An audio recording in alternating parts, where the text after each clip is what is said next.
You're always trying to do work too, baby. You got it.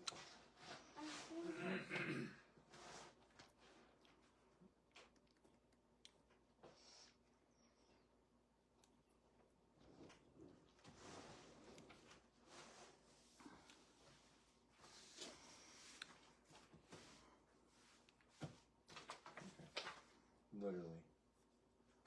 All I write is this? No. No? This. Exploration station. A specific time. Okay. This one right here. Hi, Miss Sharon. We've got a lot of life going on in the background. I'm going to keep this video somewhat short, but I just wanted to hop on here and just put out some basic information before we start like really getting into classes and stuff.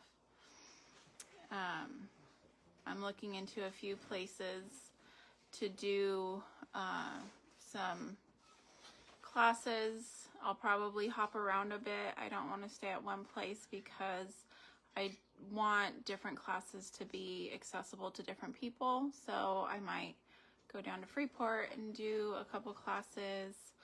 I've spoken to a lady about doing some classes in Wadsworth, Lake Jackson. I'll look for something over there. In Brazoria area, I'm hoping to do some classes over there. And then of course Angleton, that's where I like to do a lot of stuff also. But I'm just gonna give everyone a couple of minutes to hop on and see if they want to join and watch me live. I know it's a hard time in the evening and it's Friday night, so people have like date night or events. I had an event I was supposed to be going to this evening and I ended up not going. I woke up with a scratch in my throat, and we have Emma's 18th birthday party tomorrow, and so I just was like, I better rest. So I've been resting most of the day, which is not very exciting for our visitor. We have a foreign exchange student visiting from Japan for a month, and so she's just been kind of hanging out with us here today and not really doing much, but that's okay. And so, but yeah, I don't want to make this live too long, again, because it is Friday evening and people have events going on and dinner burning on the stove and kids needing bath time and stuff like that. I know the girls are going to be running out to feed the horses any minute, and our pizzas are probably going to start burning and chaos will ensue just because I'm on here with y'all.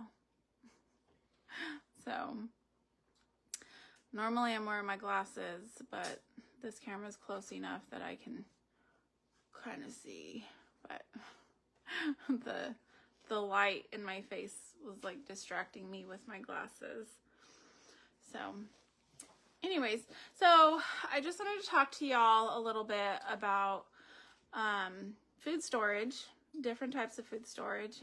It looks like there is another hurricane out somewhere, and heaven knows if it will hit us or Florida or Louisiana or Mexico.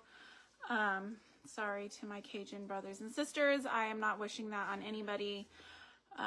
8 days without electricity was not the funnest. But the day before the hurricane, I was like, Lord, I just don't want to hear it. I'm going to be scared. I don't want to hear it.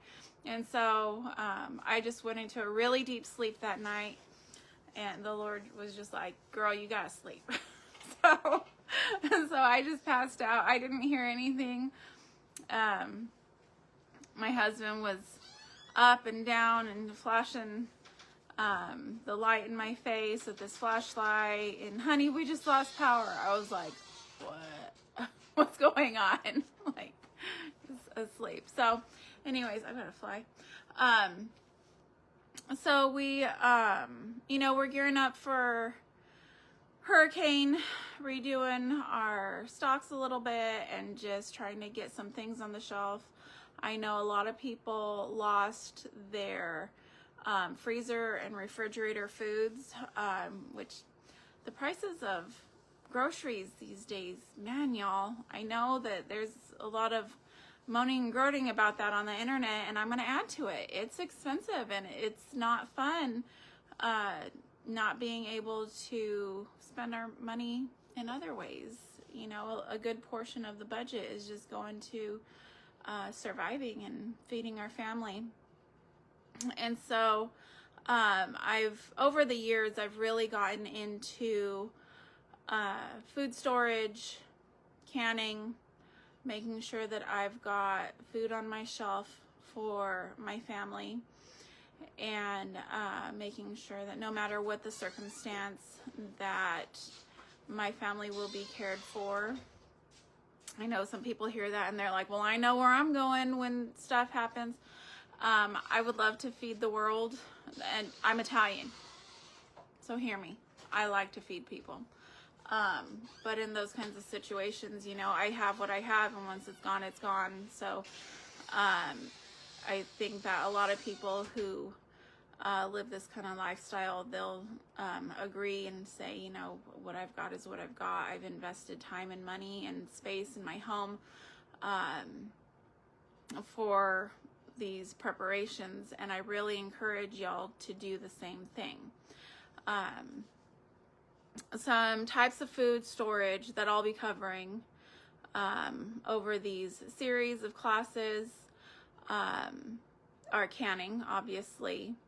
When you can food, you want to keep it in a place that's going to be around 70 degrees. You don't want to have a whole lot of temperature fluctuations, because when you have temperature fluctuations, that means bacteria growth. Even though you've canned it, you get it too hot, and then you get it too cool, and you've got a real quick rise in temperature that creates condensation. Condensation can breed bacteria. So you want to be mindful of that when you're thinking about where you're going to store your food, where you're going to be storing your jars. Modern day standards put out by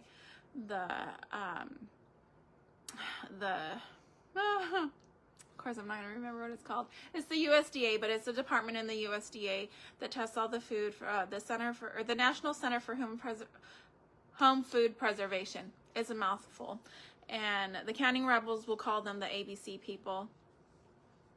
I'm somewhat of a rebel, but I keep that in my kitchen, and I know the rules, and I know where and why I can stretch things out, and I'm comfortable doing certain things for my family. There are some things that I see on the internet that absolutely terrifies me. You do not want to be getting your information from anybody who is just teaching you straight rebel canning, because that can be dangerous. You don't know why what you're doing could potentially be dangerous, and that can lead to other cut corners until you're doing, like I saw somebody the other day had put jars of meatballs in a solar oven outside and cooked it outdoors, and they had it out there for like 5 hours at so many degrees, and they're like, I canned this, how long is it good for? I'm like, okay, I'm a rebel, but that's anarchy, okay? I'm not going to support that, because that's going to get people killed. You can end up in the hospital for food poisoning, ICU, like it is serious, and these are serious procedures. There is some give and take, but you need to know when, why, and where you can do that. So again, canning, you don't stack them. That's a standard put out by the ABC people because those pressure points can affect your seal. You can cause your jar to lose the seal, and having the pressure sitting on there with that bacteria growth, because you've lost the seal, you've got air coming in. When you think of like dough rising, it goes up and then it hits a certain point and then it comes down. Well, as it comes down, it's going to create a false seal. So you might be pulling something off the shelf thinking it's just fine, and you can't smell botulism, you can't see botulism, so you could be consuming something that's not good. We don't store that. For that same reason, we do not store our canned goods with rings on. All of my canned goods do not have rings on them, and you will see some people stack their stuff, stack their canned goods in a way to where they are kind of leveling out the weight, evening it out, and that's going to be one of those I know why and I know how, and I'm taking that chance. So there are some products out there now where they have like stackable crates for your jars. That's something that I'm looking into for myself. My husband built me a beautiful shelf for my canned goods, but I am exceeding the capacity of that shelf, and I'm needing to have a way to stack my jars. So I'm looking into those products, and I will know just by looking at them whether or not that's something that I'm willing to do. So you might look into that as well. Dehydration is fantastic for preparing for hurricanes because the food is fully cooked. It's just add water. When you can something, you want to make sure and bring it up to a boil for 10 minutes before consuming it, just in case. And that's with any canned good, even foods that you purchase from the grocery store. When you dehydrate, you're just adding water and you're good to go.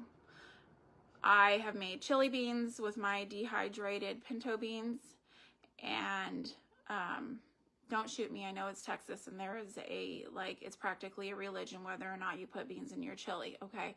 I like beans. I can't eat mammal, so I put beans in my chili, and I'll make it just like a vegan chili, so don't shoot me. But it's delicious, and my husband could not tell a difference between freshly cooked pinto beans and the rehydrated pinto beans. Could not tell a difference. Took me just a few minutes to throw together. Granted, if you're doing something like that, you might be using it as an ingredient that you're cooking, or you might already have your entire container of chili dehydrated and you're just adding water and you're just eating it like that, and that's perfectly fine. That's perfectly safe.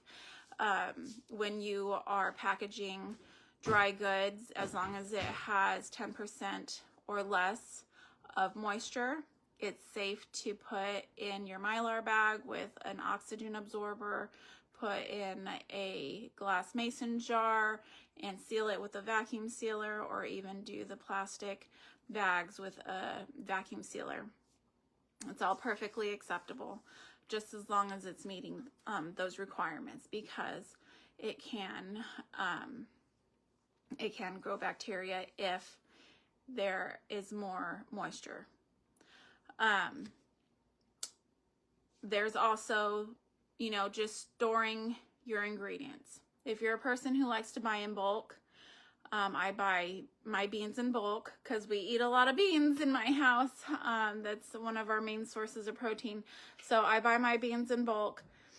And to keep them from getting hard before we eat them, I go ahead and block them off from oxygen by either putting them in a Mylar bag with an oxygen absorber or vacuum sealing.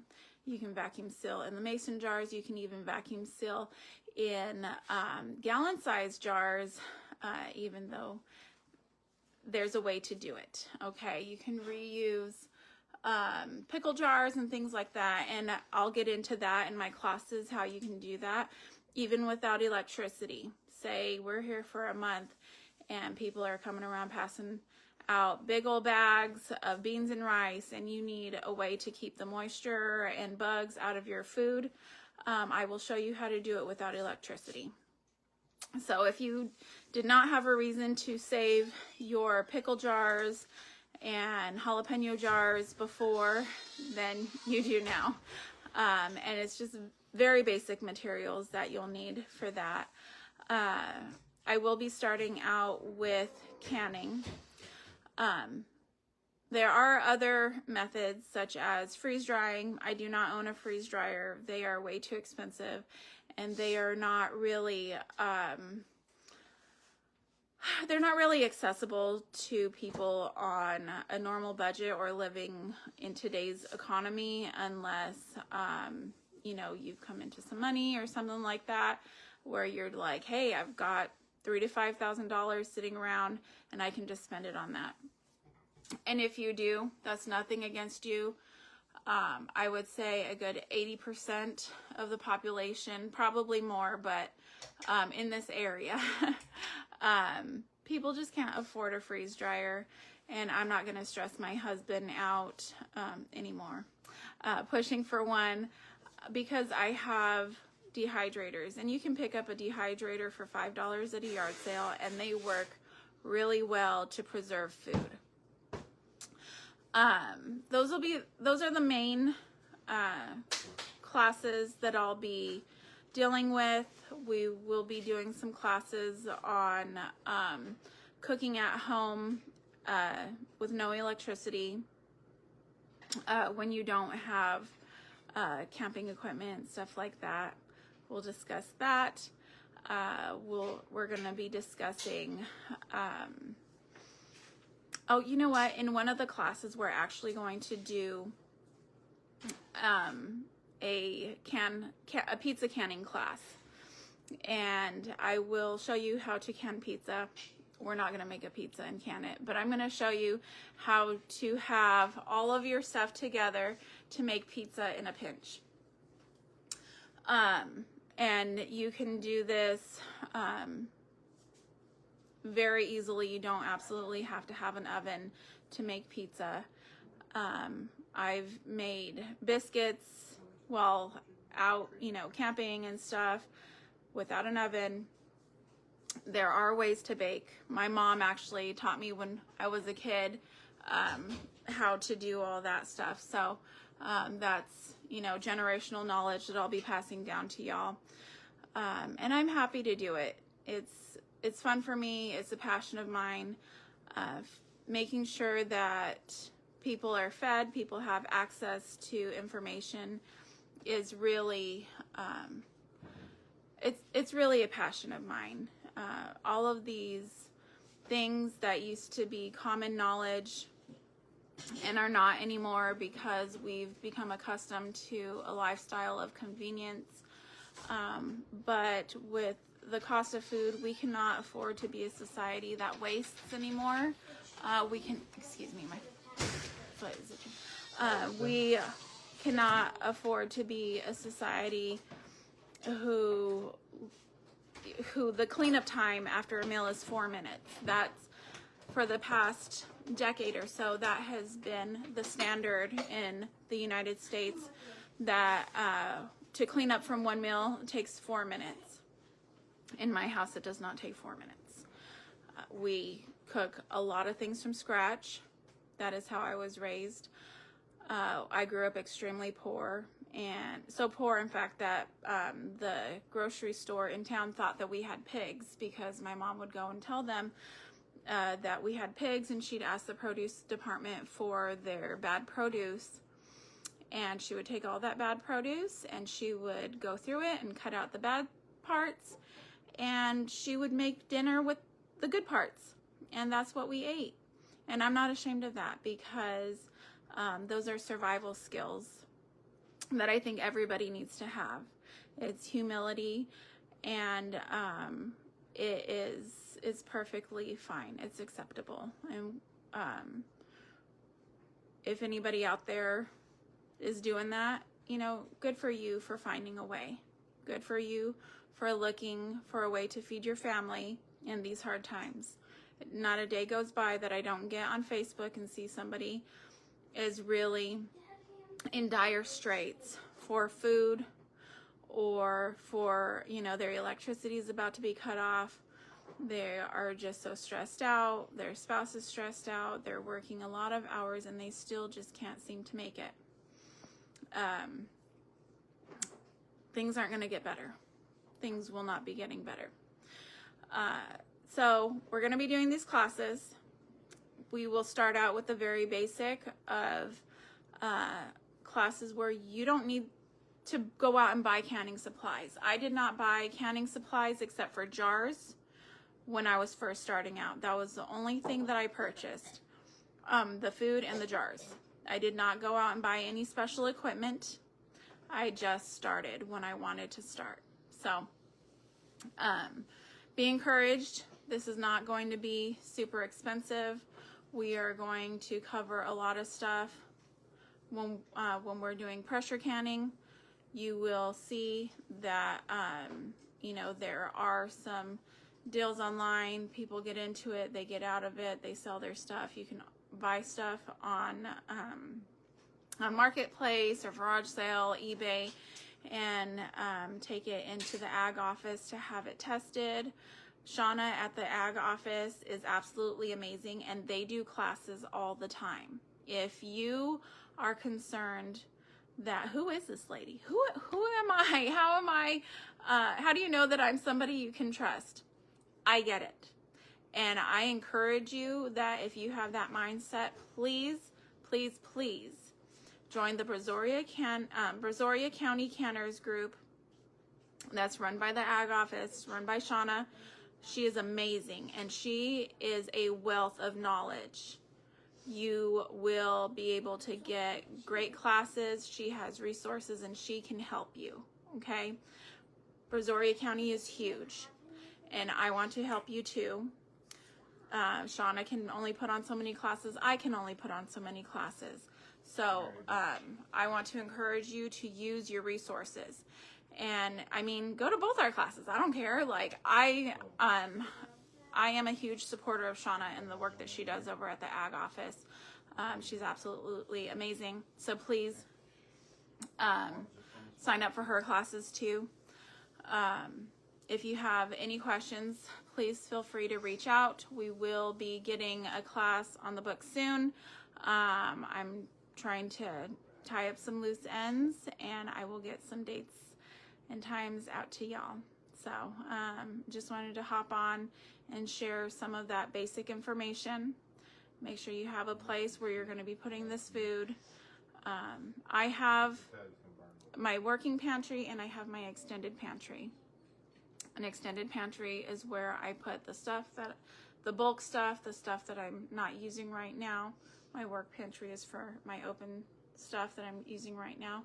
You might want to go ahead and figure out where in your house you're going to be storing the food, because canning is addictive. Once you start, you're not going to want to stop. You're going to find deals. When the pineapples were 98 cents, I would go in a few times a week and buy the limit of 6 every time, and I canned those babies. And I tell you what, they are good. They are still good. I still have some on my shelf. We are still, you know, eating that sale here in my house.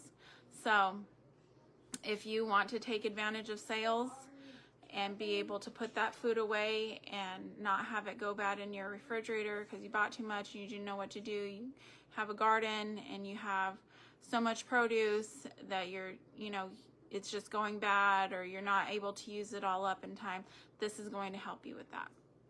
We don't want to have any more food waste if we can avoid it, because it's too hard in this country to keep people fed right now. So I hope this was encouraging to you, that you can do this. You're smart enough. I'm here to help. Shauna over at the ag office is there to help. Reach out to her, and just let me know if you have any questions, comments. Please comment on here what days of the week and times are best, because I really want to try to make sure that these classes are accessible to the majority and in places where we can reach the most people. So, all right, I hope y'all have a good night, and please don't forget to comment. Thanks. Bye, y'all.